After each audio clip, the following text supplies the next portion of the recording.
ایک دن اللہ کی بارگاہ میں حاضر ہونا ہے۔ یہ اٹل فیصلہ ہے، اور اس فیصلے کے بعد پھر دستور اپنے اپنے قائم ہو گئے۔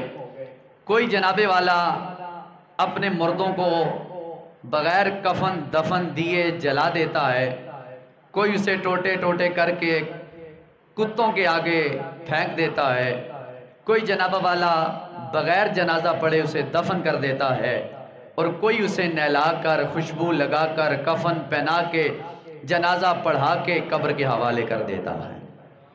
یہ آگے دستور جتنے بھی ہیں یہ ہم لوگوں نے اپنے طریقے کے مطابق اپنا رکھے ہیں، اور مسلمانوں نے شریعت مصطفیٰ صلی اللہ علیہ وآلہ وسلم کے مطابق جو طریقہ کار ہیں اس کو اپنایا ہے اور اپنا رہے ہیں، اور انشاءاللہ تعالیٰ تعدم آخر بھی اس کو اپناتے رہیں گے۔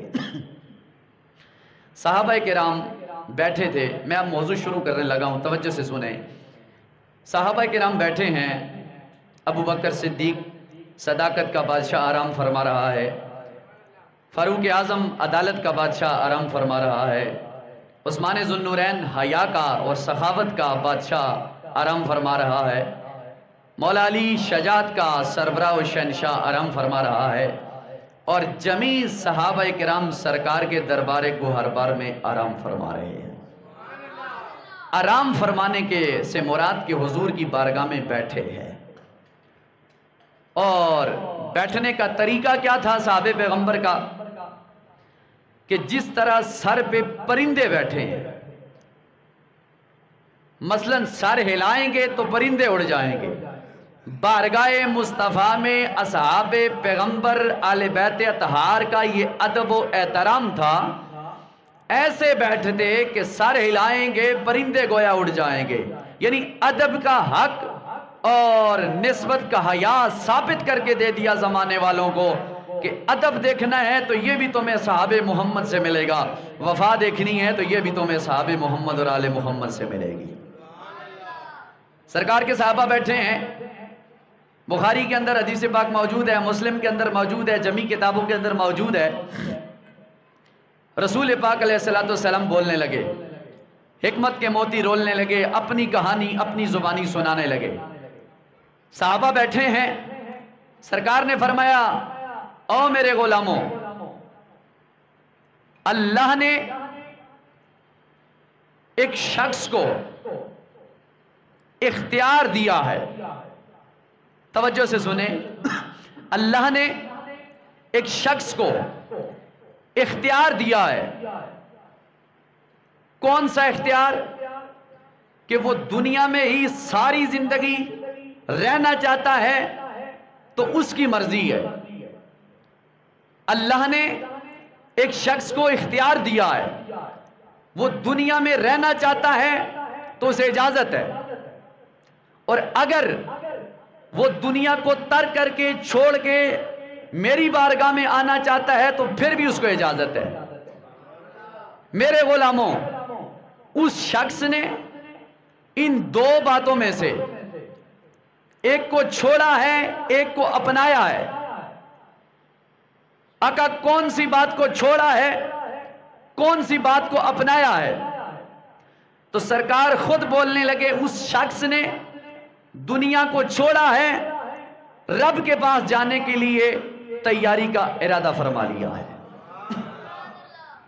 یہ بات کہی، سرکار نے نام نہیں لیا کہ وہ شخص ہے کون، وہ بندہ ہے کون۔ صحابہ کا مجمع لگا، ابو بکر صدیق سے لے کر مولا علی تک، مولا علی سے لے کر عمار بن یاسر تک، عمار بن یاسر سے لے کر جناب ابو سفیان تک، جمیع کم و بیش 1,24,000 صحابہ میں سے بہترین قسم کے جید جلیل القدر صحابہ بیٹھے ہیں۔ میرے آقا نے فرمایا، ایک شخص کو دنیا میں اختیار دے دیا ہے، دنیا میں رہے یا رب کی بارگاہ میں آنا چاہتا ہے، تو اس شخص نے دونوں میں سے ایک چیز کو اپنا لیا ہے۔ آقا کون سی؟ فرمایا دنیا کو اس نے چھوڑ دیا ہے، آخرت کو اس نے قبول فرما لیا ہے۔ یہ بات کہی رسول پاک علیہ السلام نے، جب یہ بات کہی تو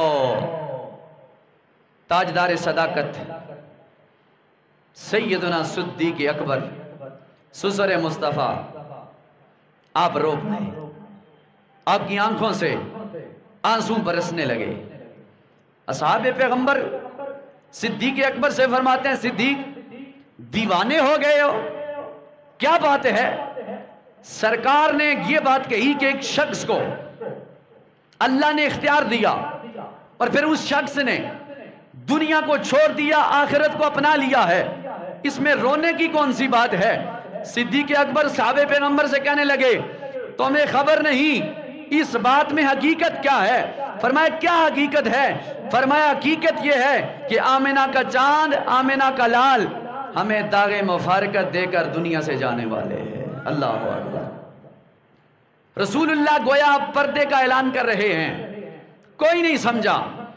قربان صدیق اکبر تیری صداقت پر، قربان صدیق اکبر تیری فراست پر، قربان صدیق اکبر تیرے علم و عمل پر۔ جب یہ بات سنی روئے، اور یہ بات سرکار نظارہ دیکھ رہے ہیں، یہ سلسلہ دیکھ رہے ہیں۔ میرے آقا نے اصحاب پیغمبر کی طرف توجہ کی تو صدیق روتے ہوئے نظر آئے، سرکار خاموش ہو گئے اور سرکار سمجھ گئے کہ میری بات کو صدیق اکبر سمجھ گیا ہے۔ سرکار نے کہا ایک شخص کو اللہ نے اختیار دیا، اب نام نہیں لیا تھا، اپنی طرف اشارہ بھی نہیں کیا تھا، لیکن صدیق اکبر سمجھ گئے کہ اس شخصیت سے مراد سرکار دو عالم صلی اللہ علیہ وآلہ وسلم کی ذات پاک ہے۔ سرکار دو عالم علیہ السلام بیمار ہو گئے، سرکار کو بیماری کیا لگی؟ بخار ہو گیا، حضور کو بخار ہوا، اور اتنا شدید بخار ہوا کہ سرکار کے ماتھے مقدسہ پر پٹیاں پانی سے گیلی کر کے رکھنے کا عمل جاری و ساری ہو گیا۔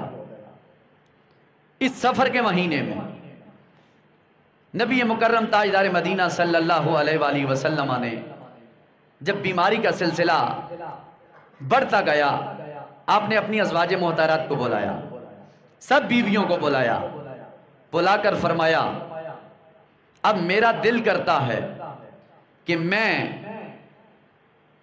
عائشہ کے گھر میں ہی رہنا پسند کروں گا، میرا دل کرتا ہے کہ میں عائشہ کے گھر میں ہی رہا ہوں، اور بیماری کے عالم میں کبھی ایک کے گھر کبھی دوسرے کے گھر نہیں جا سکتا۔ تو سب بیویوں نے یعنی ازواج محترات نے بیک زبان ہو کر جواب دیا آقا جس بات پہ آپ راضی ہیں اس بات پہ ہم بھی راضی ہیں، آپ جہاں رہنا چاہیں، ام سلمہ کے پاس رہنا چاہیں تب بھی مرضی ہے، ام حبیبہ کے پاس رہنا چاہیں تب بھی مرضی ہے، سودا کے پاس رہنا چاہیں تب بھی مرضی ہے، حضرت جویریہ کے پاس رہنا چاہیں تب بھی مرضی ہے، حضرت حفصہ کے پاس رہنا چاہیں تب بھی مرضی ہے، حضرت عائشہ صدیقہ کے پاس رہنا چاہتے ہیں تب بھی مرضی ہے۔ آقا آپ ہمارے سر کے تاج ہیں اور ہم آپ کی ازواج محترات ہیں، آپ جہاں پہ رہنا چاہتے ہیں آپ رہ سکتے ہیں، ہماری اجازت ہے۔ امام الانبیاء صلی اللہ علیہ وسلم نے ازواج محترات میں سے صدیق اکبر کی بیٹی جناب حضرت سیدہ عائشہ صدیقہ کے گھر کو انتخاب فرمایا۔ نبی مکرم صلی اللہ علیہ وسلم کو بخار ہونے لگا، مزید بڑھنے لگا، اللہ کے محبوب نے صحابہ پیغمبر سے فرمایا میرے غلاموں مختلف 7 کنووں کا پانی لایا جائے۔ کتنے کنووں کا؟ 7 کنووں کا پانی لایا جائے۔ غلاموں نے عرض کی حضور ہم حاضر ہیں، جو سرکار کے اشارے پہ جان دے سکتا ہے، جو سرکار کے اشارے پہ گھر بار لٹا سکتا ہے، وہ پانی کیسے نہیں پہنچا سکتا؟ تاجدار مدینہ رحمت عالم صلی اللہ علیہ وآلہ وسلم نے اپنی بیماری کے عالم میں اعلان کیا او میرے غلاموں 7 کنووں کا پانی میری بارگاہ میں لایا جائے۔ حضرت ام حفصہ رضی اللہ تعالی عنہ کے گھر سے ایک ٹب لایا گیا، اس ٹب میں رسول پاک علیہ السلام پردہ کر کے جناب والا چادر لپیٹ کے بیٹھ گئے۔ 7 کنووں کا جناب والا پانی لایا گیا۔ پہلے ایک کنویں کا پانی میرے مصطفیٰ کے غلاموں نے سرکار پہ پانی بہایا، پھر دوسرے کنویں کا پانی بہایا گیا، پھر تیسرے کنویں کا پانی بہایا گیا، پھر چوتھے کنویں کا پانی بہایا گیا، پھر 5ویں کنویں کا پانی بہایا گیا، پھر 6ٹھے کا، پھر 7ویں کنویں کا۔ پانی سرکار دو عالم علیہ السلام کے جسم مقدس پر بہایا گیا۔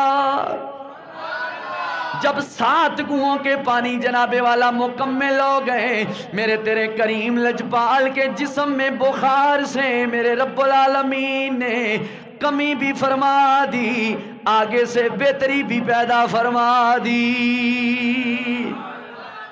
7 کنووں سے رسالت مآب صلی اللہ علیہ وآلہ وسلم نے غسل فرمایا۔ اور اب آگے چلو، آپ نے جناب والا 7 کنووں سے جب غسل فرمایا، عشاء کا وقت ہے، دروازے پہ دستک، یا رسول اللہ صلی اللہ علیہ وآلہ وسلم، میرے آقا کونین، نماز کا وقت ہے، نماز کا وقت ہے۔ سیدہ عائشہ صدیقہ فرماتی ہیں دروازے پہ دستک ہوئی، میں نے جا کے دیکھا کون ہے؟ کہتی ہیں دروازے پہ دیکھا حبش کا شہزادہ، خانہ کعبے کی چھت پہ چڑھ کے اذان دینے والا حضرت بلال بار بار رسول پاک کے دروازے پہ آتا ہے اور آ کر اعلان کرتا ہے، او سونے کریم مدنی، آئیے نا مسجد نبوی آپ کا انتظار کر رہی ہے، ممبر آپ کی جدائی میں آرام کر رہا ہے، آپ کی جدائی میں اصحاب پیغمبر انتظار میں ہے، ہمارا لجپال کب آئے گا، ہمیں کب نماز پڑھائے گا۔ میرے آقا کونین کو پھر بخار نے جناب والا پکڑ لیا، میرے آقا پر تو تھوڑی دیر کے لیے خشی طاری ہوئی، خاموش ہوئے، پھر ہوش آیا، پھر عرض کیا عائشہ کیا لوگوں نے نماز پڑھ لی ہے؟ آقا نانا بلال آتا ہے چلا جاتا ہے، بلال آتا ہے چلا جاتا ہے۔ میرے آقا کونین نے فرمایا مرو ابا بکر وقائم یصلی فی الناس، بلال آئے تو اسے کہہ دو محمد کے مصلی پہ ابو بکر کھڑے ہو جاؤ اور لوگوں کو نماز پڑھانا شروع فرما دو۔ میرے آقا کونین کے غلاموں توجہ، وہ منظر کیسا ہوگا؟ جناب والا جو نمازیں رب العالمین سے لے کے آیا اور جس کی معیت غلامی میں غلامان محمد جناب والا نماز پڑھنے کی تیاری میں شب و روز لگے ہیں۔ اب پھر دستک ہوئی دروازے پہ، آقا غلام حاضر ہیں، نماز کے لیے انتظار ہو رہا ہے۔ میرے آقا نے فرمایا عائشہ بلال سے کہہ دو تمہارا بابا ابو بکر صدیق سارے مسلمان اصحاب پیغمبر کو، آل بیت اطہار کے افراد کو میرے مصلی پہ چڑھ کے نماز پڑھانا شروع فرما دے۔ سیدہ عائشہ صدیقہ فرماتی ہیں اپنے لجپال آقا کی بارگاہ، سرکار دو عالم علیہ السلام کی پاک بارگاہ کے اندر، آقا میرے بابا رقیق القلب ہیں، نرم دل کے آدمی ہیں، وہ آپ کے مصلی پہ جب کھڑے ہوں گے ان سے کھڑا نہیں ہوتا، وہ پریشان ہو جائیں گے۔ میرے آقا نے فرمایا ٹھیک ہے عائشہ، لیکن بات یہ ہے میرا رب کہتا ہے محمد کے بعد اگر اس کے مصلی پہ کوئی کھڑا ہونا مجھے رب کو پسند ہے تو وہ میرے ابو بکر کا کھڑا ہونا رب کو پسند ہے۔ فرمایا عائشہ میں اپنی طرف سے نہیں، میرا رب چاہتا ہے کہ میرے بعد میرے مصلی کی امامت کا جو حقدار ہے، مصلی پہ جو کھڑا ہو کر نماز پڑھائے گا وہ میرا ابو بکر صدیق ہے۔ سیدہ عائشہ صدیقہ فرماتی ہیں پھر دروازے پہ دستک ہوئی، کون؟ فرمایا بلال ہوں، غلامان محمد انتظار کر رہے ہیں، آقا حضور سے کہیے نماز پڑھائیں۔ سیدہ عائشہ صدیقہ فرماتی ہیں بلال جاؤ میرے بابا سے کہہ دو، صدیق اکبر سے کہہ دو کہ نبی مکرم کہتے ہیں آپ میرے مصلی پہ چڑھ جاؤ اور مسلمانوں کو نماز پڑھانا شروع فرما دو۔ حضرت ابو بکر صدیق کو جا کر حضرت بلال رضی اللہ تعالیٰ عنہ نے یہ جناب والا دادی بلایا، کہا ابو بکر میرے مصطفیٰ کا یہ اعلان ہے کہ تم جاؤ مصلی پر کھڑے ہو کے وقائم یصلی فی الناس، لوگوں کو نماز پڑھانا شروع کر دو، اس لیے نماز جو لے کے آیا ہے، جس کی معیت غلامی میں نماز آپ پڑھتے ہیں، وہ رب مصطفیٰ کہتا ہے ابو بکر تو نماز پڑھائے گا، تیری اقتدا میں عمر بھی نماز پڑھے گا، تیری اقتدا میں عثمان بھی نماز پڑھے گا، تیری اقتدا میں مولا علی بھی نماز پڑھے گا، فضل بن عباس بھی نماز پڑھے گا، آل بیت کے لوگ، اصحاب پیغمبر سارے کے سارے جناب والا صدیق اکبر مصلی رسول پہ صف غلاموں کی بنی ہے۔